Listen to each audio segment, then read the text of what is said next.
प्रस्तावना। मराठा।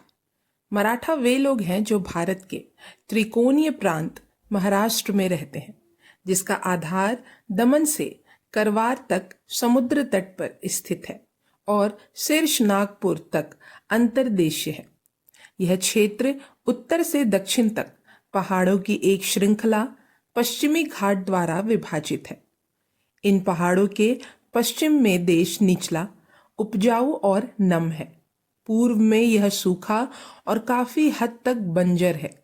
यहाँ नंगी चट्टानों के साथ साथ मिट्टी के टुकड़े भी हैं।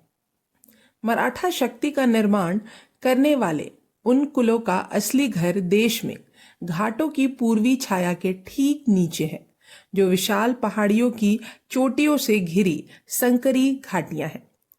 शिवाजी के जीवन काल तक कोई विशेष मराठा राज्य नहीं था और ना ही मराठा राष्ट्रीयता की कोई भावना थी। प्रारंभिक और मध्य युग में मध्य और पश्चिमी भारत के राजाओं के मुख्य शहर मराठा देश में था और उस देश के लोगों ने हमारे युग की पहली 3 शताब्दियों में पश्चिमी भारत की असाधारण समृद्धि में हिस्सा लिया। यूरोप के साथ व्यापार तेज था।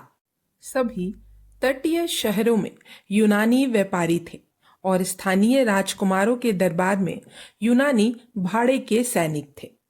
5वीं और 6ठी शताब्दी में इन राजकुमारों ने सासानी फारस के साथ दूतों का आदान प्रदान किया और अजंता के आश्चर्यजनक चट्टान मंदिरों का निर्माण किया।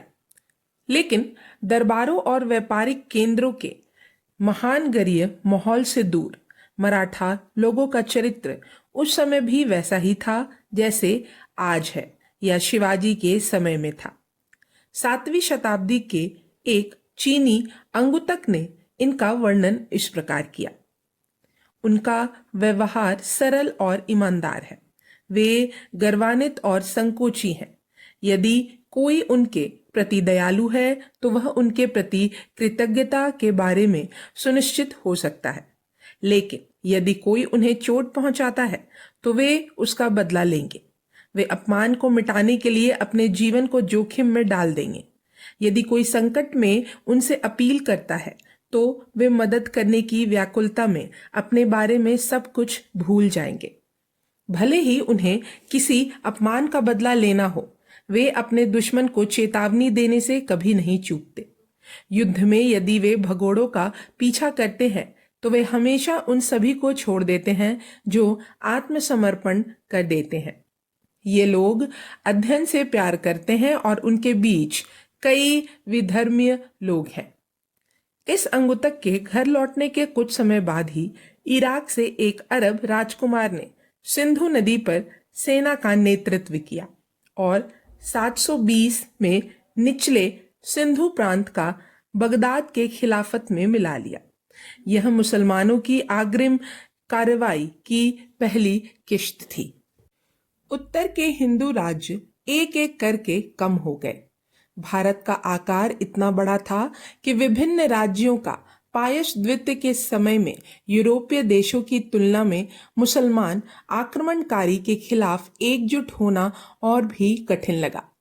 हिंदू धर्म के राष्ट्रीय धर्म के पुनरुद्धार द्वारा अपनी महानगरीय संस्कृति और अंतर्राष्ट्रीय संबंधता वाले बौद्ध धर्म के पहले के अधिपत्य ने मध्य और दक्षिणी भारतीय राज्यों के सांस्कृतिक अलगाव को जन्म दिया। अब मुसलमान विजयों ने उत्तर और पश्चिम के साथ व्यापारिक संबंध जोड़ दिए। मराठा देश में राजकुमारों के दरबार कम दिखावटी और अधिक प्रांतीय हो गए। मराठी अपने पड़ोसियों से अलग भाषा के रूप में उभरने लगे। पहला मराठी कार्य हुआ पवित्र गीता का अनुवाद। ठीक 4 साल बाद मराठा देश पर अफगान आक्रमण शुरू हुआ।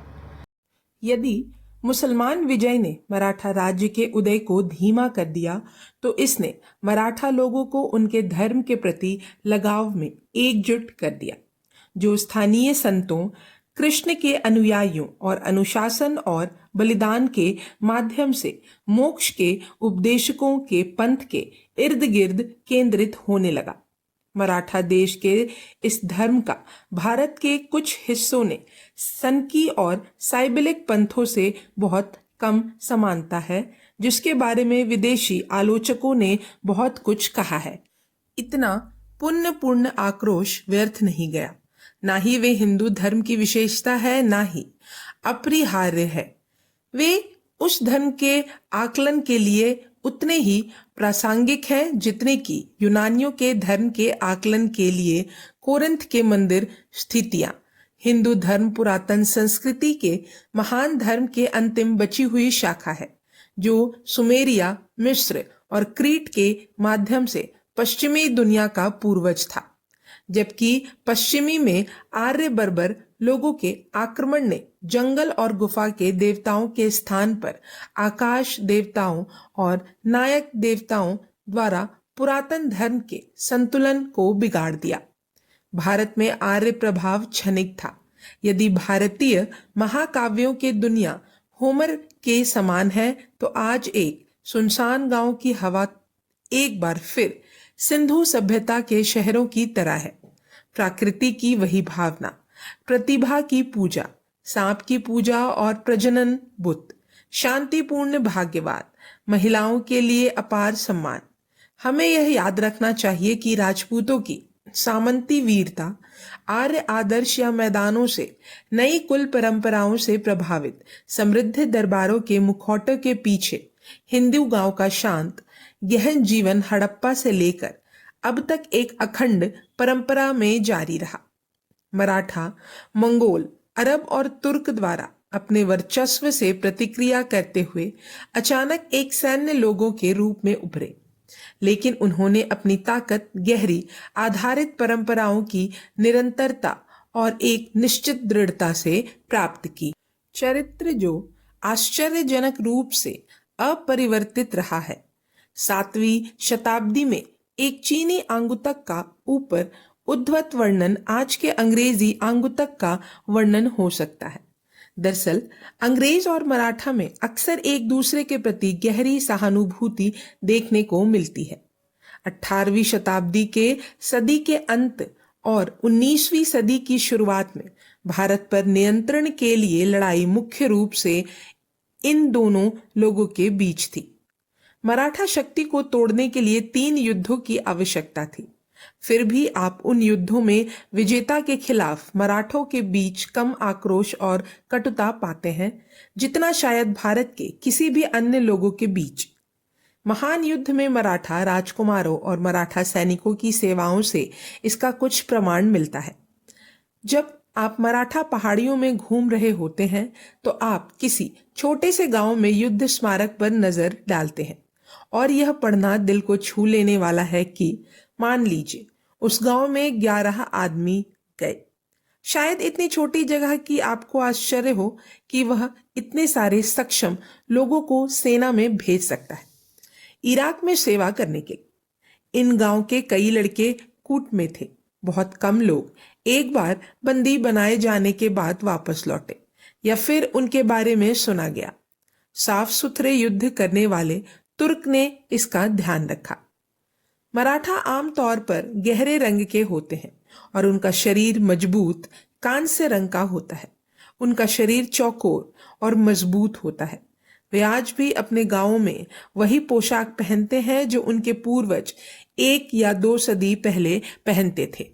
घुटनों तक पहुंचने वाली छोटी विभाजित स्कर्ट और रंगीन टेप से छाती पर बंधी जैकेट, एक सपाट पगड़ी जो आमतौर पर लाल होती है, सैंडल या लाल जूते, जिन्हें अक्सर किफायती होने के लिए हाथ में रखा जाता है, और गीले मौसम में शरीर को ढकने वाला एक भारी काला लबादा जिसे एक कंधे पर लटकाया जाता है।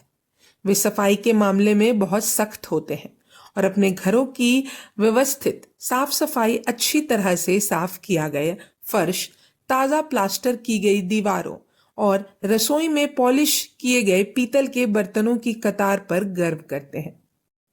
वे गरीबी को स्वीकार करने में अपनी शर्म के लिए मशहूर हैं।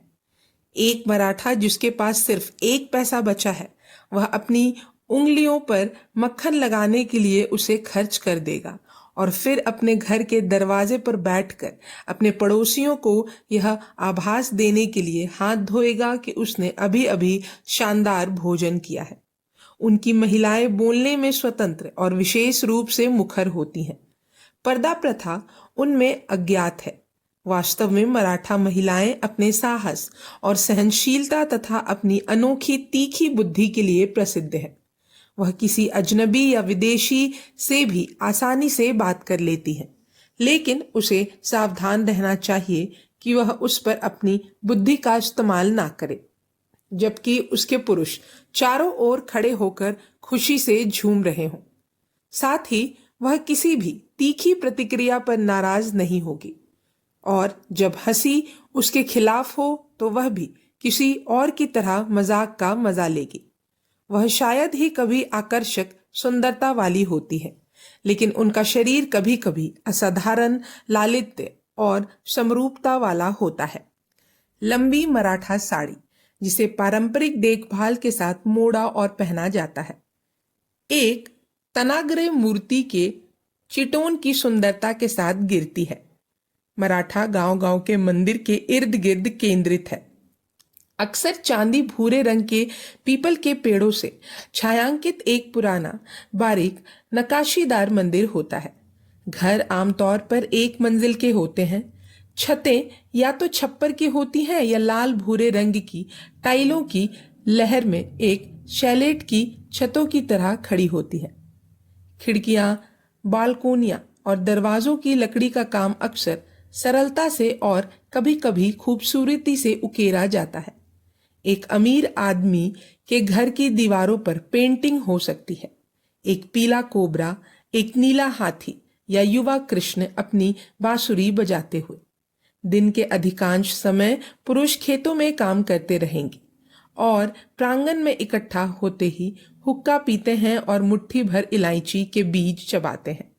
मुखिया उन दिनों की याद दिलाता है जब फसलें अच्छी होती थी और बारिश अब से ज्यादा होती थी। स्कूल मास्टर मुड़े हुए अखबार से ऊंची आवाज में पढ़ता है, और जैसे जैसे शाम गहराती जाती है, गांव का गायक अपना बाजा लेकर राष्ट्र नायक शिवाजी की गाथाएं गाता है। यह भाग यहीं समाप्त होता है। अब हम अगले भाग में जानेंगे शिवाजी के बचपन के बारे में। तब तक के लिए धन्यवाद।